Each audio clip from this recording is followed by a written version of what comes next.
After conquering Undercity, Sylvanas tried making alliances with the other factions in order to secure her position in Lordaeron. Archdruid Hamuul Runetotem of the Tauren took pity on the Forsaken and pled with Warchief Thrall that they be allowed into the Horde, hoping that he could find a cure for the Undeath.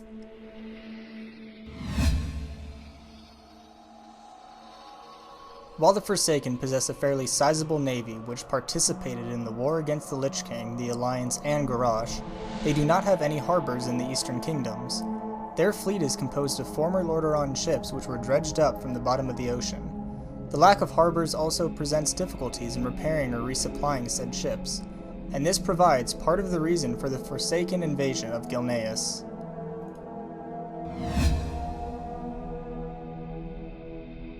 During the First War, the Orcish Horde used their own variation of necromancers, the Necrolites. Bishop Natalie Celine of Lordaeron began delving into the workings of their magic in order to provide the Kingdom of Azeroth with assistance. However, over time, she became increasingly obsessed with finding out why such dark energies existed at all. Eventually, she began preaching about the necessity of a balance between the light and the shadow. But after her death, her books were locked away by the Kirin Tor. Some Forsaken priests eventually rediscovered her teachings, thus explaining why undead can become priests, and the existence of shadow priests.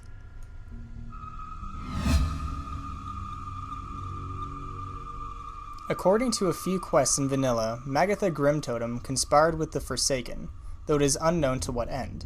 She strongly advocated for their acceptance within the Horde, and the Grimtotem Tauren regularly corresponded with the undead. In Thousand Needles, a few secret notes were discovered, but it is unknown if the Grimtotem were communicating with the Forsaken or the Scourge.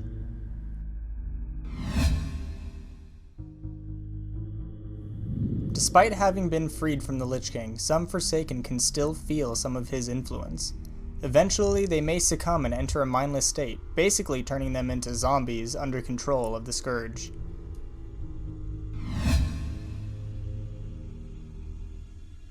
Yes, I know I've talked about this before, but it's relevant. A handful of leper gnomes have joined the Forsaken in Lordaeron. They usually work for the Royal Apothecary Society as assistants and apprentices.